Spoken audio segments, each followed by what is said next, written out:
The Intercept posted an hour and 40-minute long leaked Zoom call with Kamala, Biden, and then looks like seven, or I can't count that fast, but eight black leaders.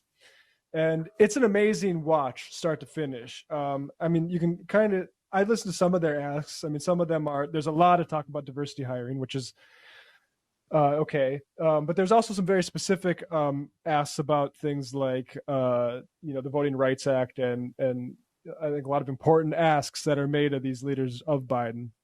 Obviously, they're not as radical as we would ask.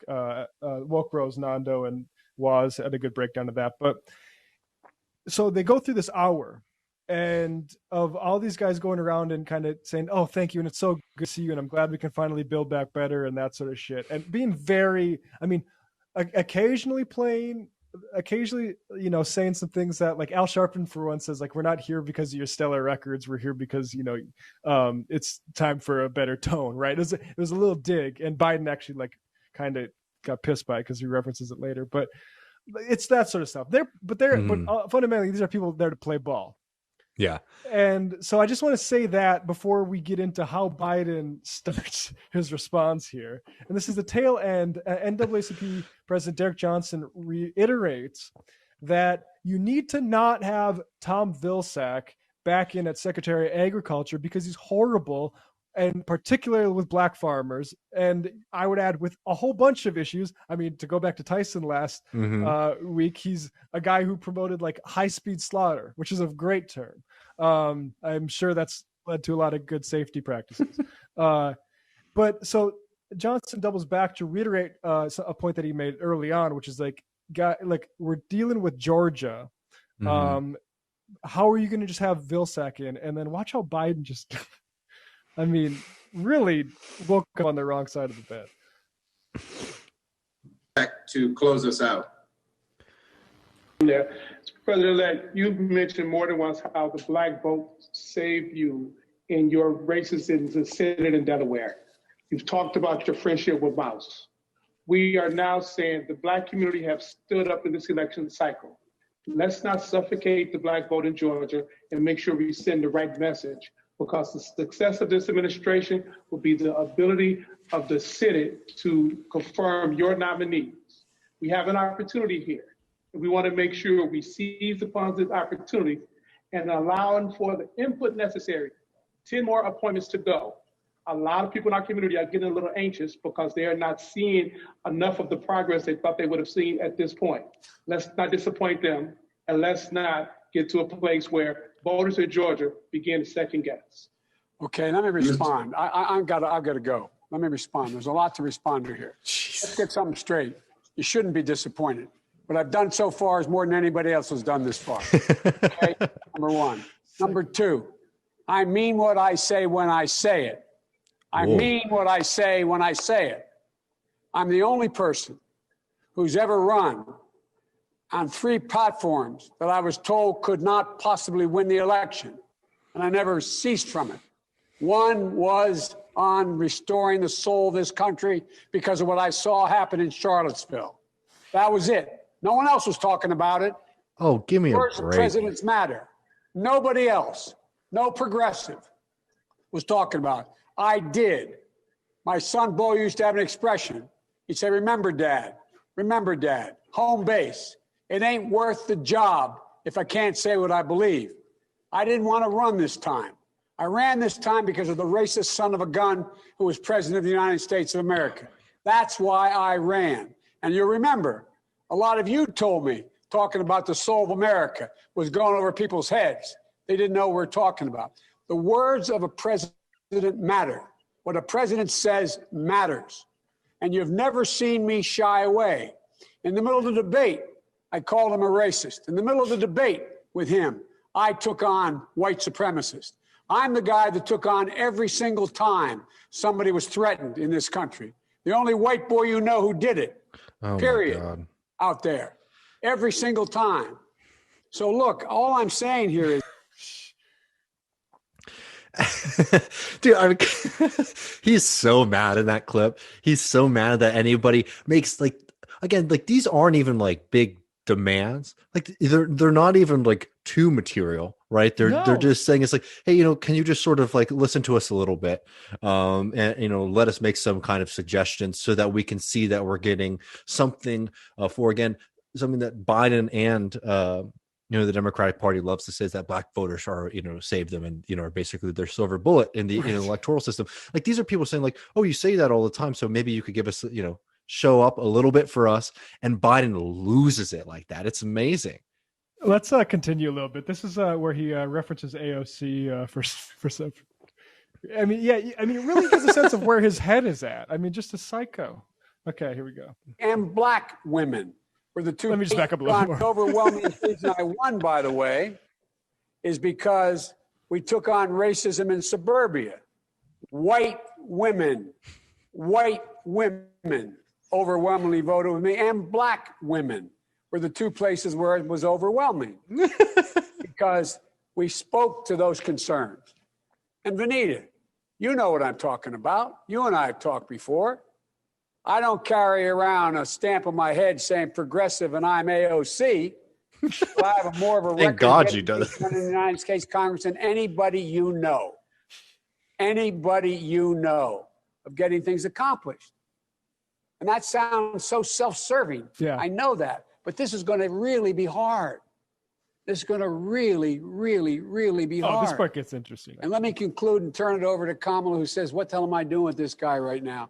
But all kidding aside, I've worked in my whole life, most of you. I've been around doing this for a long, long time. I don't always get it right, but I always take responsibility. When I get it wrong, I acknowledge I got it wrong. But my overarching objective, if we cannot make significant progress on racial equity, this country is doomed. It is doomed, not just because of African Americans, but because by 2040, this country is going to be minority white European. You hear me? Minority white European. And you guys are going to have to start working more with Hispanics. Will make up a larger portion of the population than y'all do. Oh my God. Raw numbers. We're going to have to be working with a whole group of people that in fact are the single most diverse democracy in American history and anywhere in the world. And we got to figure out how to unify this country. And you've been the leaders of being able to do that. Not a joke. And so there's some things that I'm going to be able to do by executive order. I'm not going to hesitate to do it. But what I'm not going to do is I'm not going to do what used to, Vanita, you probably used to get angry with me during the debates when you'd have some of the people you were supporting say, on day one, I'm going to executive order to do this. Not within the constitutional authority. Yeah, God. So There we go. This is the part that's already sort of come out and been talked over. But I thought that part about the demographics was just bizarre too. Like, I mean, it really isn't I love The Intercept for posting this because this is probably the clearest. Because Biden, this was not supposed to leak.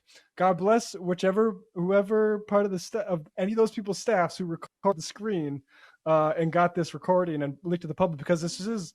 I mean, look, Biden. How many times does Biden need to say it during the primary? He doesn't give a fuck. Like, he doesn't need you. Doesn't want you. He's going to win without you. There's a couple things in there that are really revealing.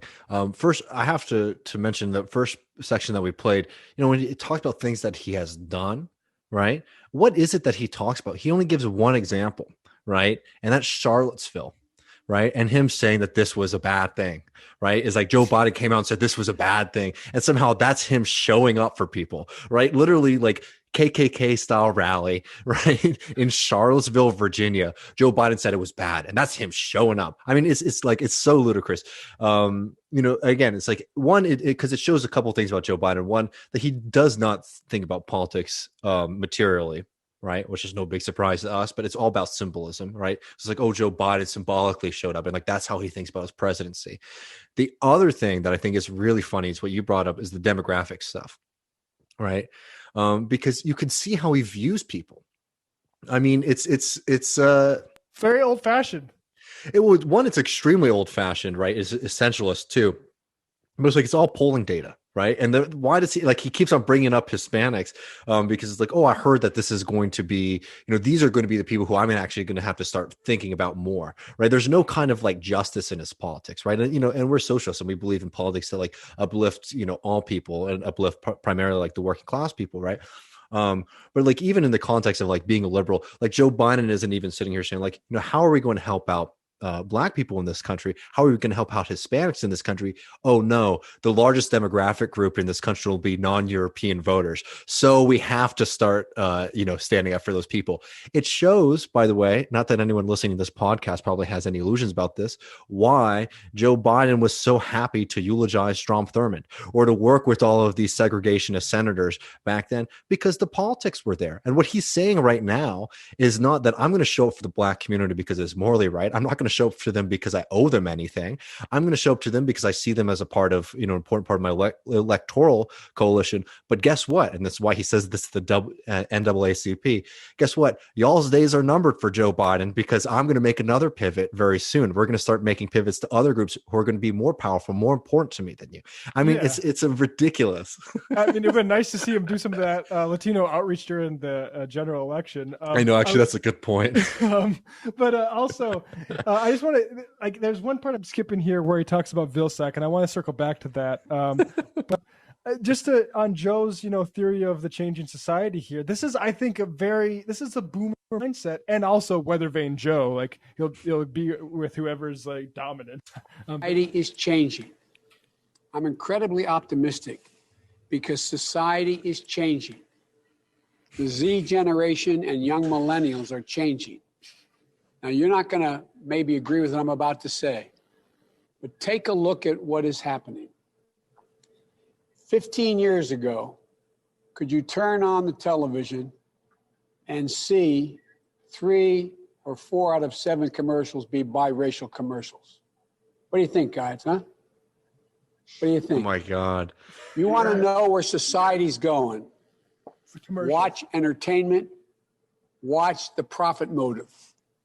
Why are these commercials, so many of them biracial? The young generation is changing. They're demanding more. They don't come with the baggage.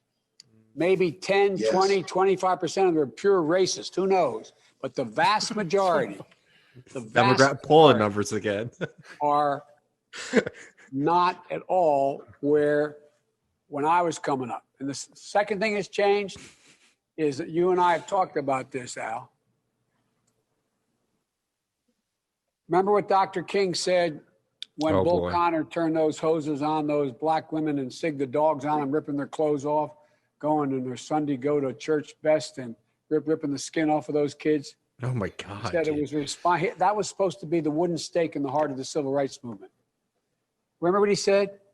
He said that was most significant thing that happened in terms of freedom. Okay, but I just want to. It takes him so long to get that out. It basically says because there was photographs of that, it galvanized the civil rights movement. So basically, what he's saying is, I'm going to be the spokesperson for American unity. That's my main job, not any of the executive authority I have to actually make your lives better. It's going to be me talking. Clearly, I'm so good at talking at this point in my life that I'm the only white boy that can do this. And maybe soon, if he talks enough, we can actually move in 4 years from 7 out of 10 commercials being biracial to 9 out of 10. I mean, yes, exactly. Christ. It's amazing to actually watch that video and remember. I mean, one, how seething he is, again, that anybody would ask him anything. And let's not forget who Joe Biden is. Joe Biden is the president-elect of the United States of America. One of the most influential and politically powerful people in the country. And he's furious that anybody would ask him anything. Absolutely. And 2, that he can only think about things as commercials and television and images, right? It's like he is like Trump. He is. He's another version of. I mean, it's like, he is like Trump in that sense. It's like it's all image, it's all spectacle. There's no substance underneath it. It's unbelievable. So now let's get back a little bit to the substance, and he doubles back again because he's pissed that Derek Johnson asked to just put somebody else in, and I forget what her name is. Fudge. She would have been perfect. She has ag experience, and Biden put her at HUD. And which maybe some questions there as to why you put her at HUD. Maybe the people that are asking why Ben Carson was put at HUD should ask the questions now. But so with regards to Vilsack's maintaining his position for just 3 straight terms, which again, like I would get to this, not great terms. There's a good Vox article about this, but let's go to Biden and where he pivots off of Vilsack, and he goes to a place that centrist Democrats have been going a lot since the election. And Kristen, my view on the judiciary, the Voting Rights Act, what we have to do to restore it, but we have to do it because we got to convince people. Absolute last point. One of the things I'd be concerned about, just as was pointed out to me that you wanted me to be concerned, Derek, I think it was you said it, about, dealing with Vilsack as in terms of agriculture. Well, first of all, you can learn more about Vilsack's record, but we will.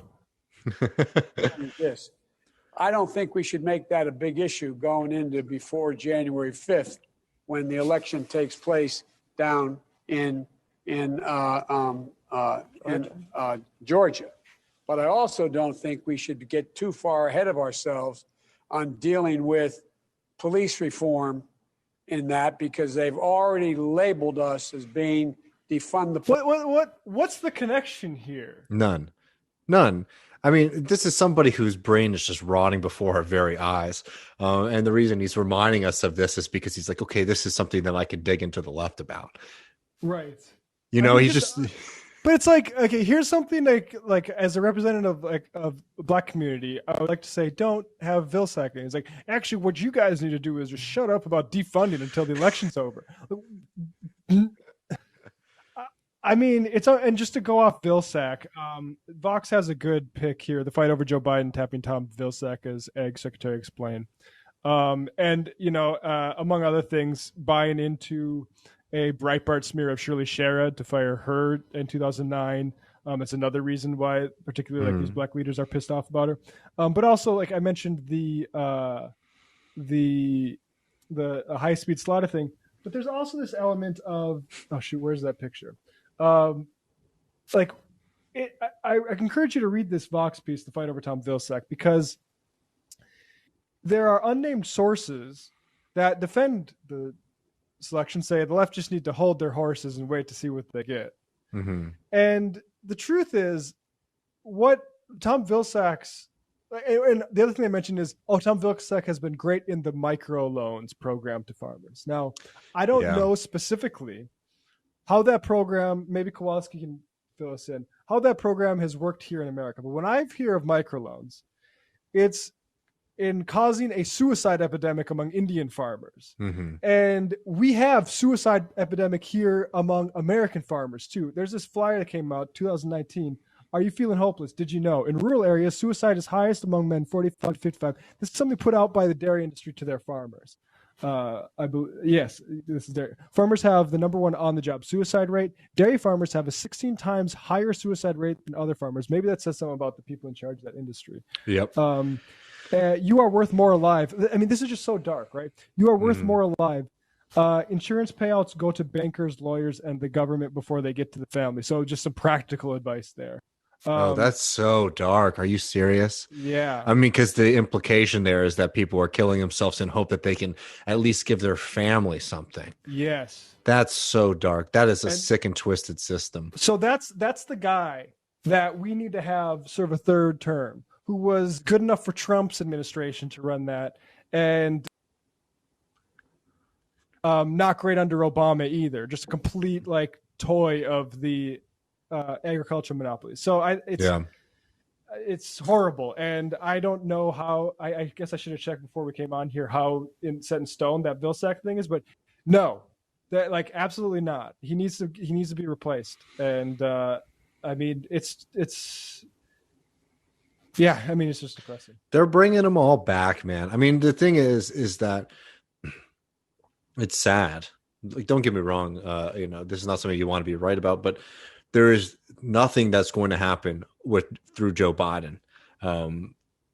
We are not sitting in a situation where like the left is going to be disappointed by Joe Biden, because he's already coming in and actually like yelling literally in this video to people that I will not fundamentally change anything, that it is going to be a return to these extremely damaging policies.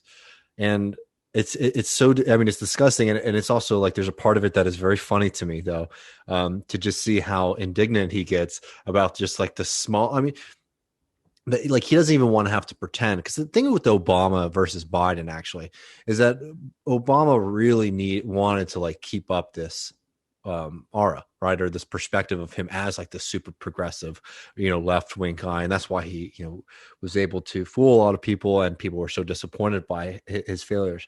Biden's doing none of that. Biden is getting angry at actually like Biden gets mad not just because people are like challenging him, because actually it's something worth mentioning too. The thing that's so funny about that clip too, and disgusting, is that Biden not only is not going into that conversation saying like, oh, here's what I'm going to do for y'all. He's actually pissed that they're not just spending the entire time talking about how great he is. Like he like literally wants them to come up there and be like, thank you so much, Biden, for getting rid of the Cheeto. Like, you are our savior. And now we can all go back to brunch. Like that's what they want. I mean, that's what Biden wants from that meeting. And he gets really mad throughout it, that they're not just sitting there and like sucking up to them. And in all fairness, right?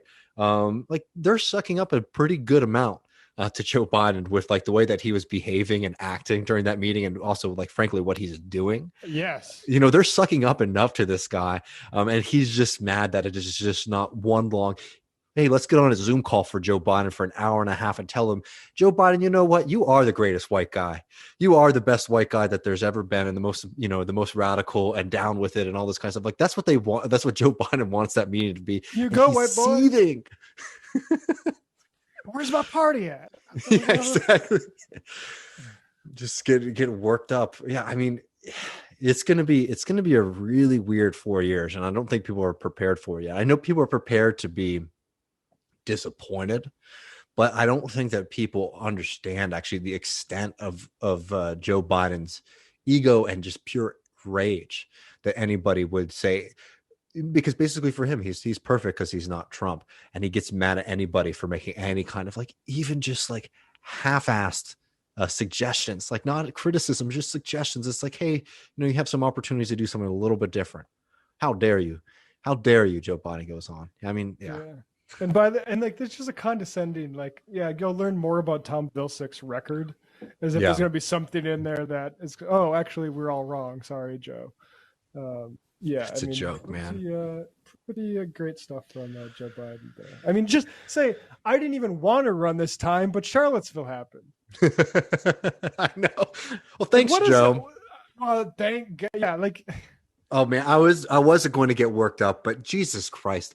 I mean, like, here's the thing: is that they rigged this election for this guy who half the time has no conception of where he is or what's going on. You see him when he's talking, he's constantly saying, okay, I need to go on for a little bit. I need to go on for a little bit longer until I can remember what the hell I was started out with. They put into power this person who has no right to be in that position, right?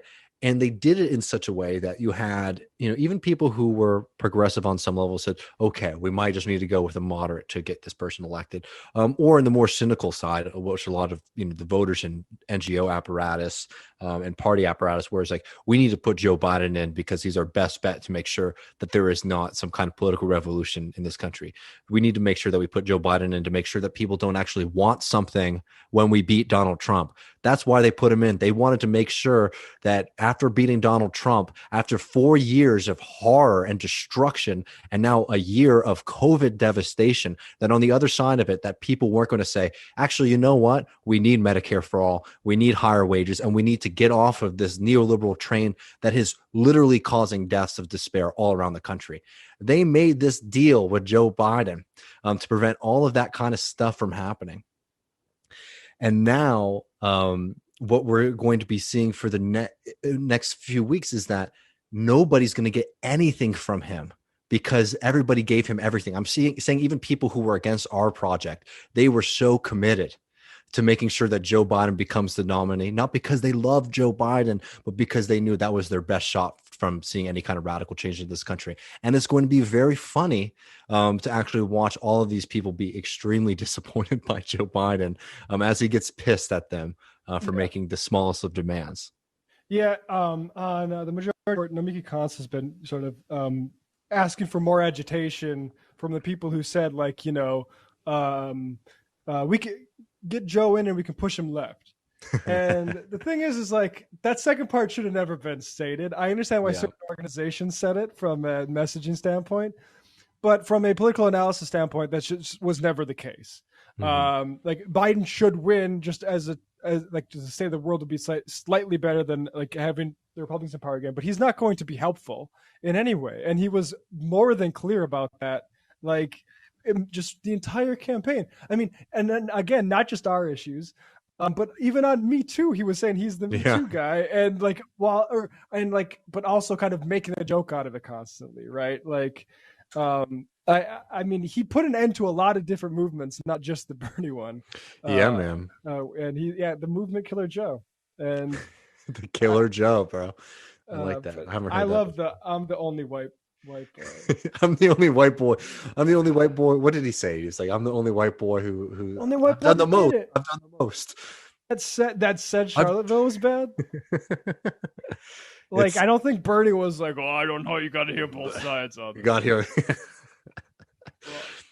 I bet you Beto O'Rourke has done more for Black people than Joe Biden. Beto has. I bet you Beto was pretty righteous about. A lot of liberals were righteous about Charlottesville. Give me a break, dude. Are you kidding me? Like, half the Pod Save guys sounded like John Brown. Like, when that happened. I mean, goddamn. Well done. Okay. Anyway. Yeah, man. Good job, Joe. Thanks you for saving us from fascism by, shifting to how bad to fund the police is after somebody asks you not to put Tom Vilsack in as ag secretary. Yeah, you're really. Oh, yeah. I should just say that thing that he's talking about Bull Connor and the image of people getting their skin tore or whatever he said. He leads into George Floyd saying, like, and just like some guy took the video for 8 minutes of George Floyd, and it's like, this isn't just about media, Joe. This isn't about like what the president is saying and what videos are surfacing. Something actually has to be done about this stuff, right? It took executive action to desegregate. It wasn't just Life magazine. But anyway, should we move on to something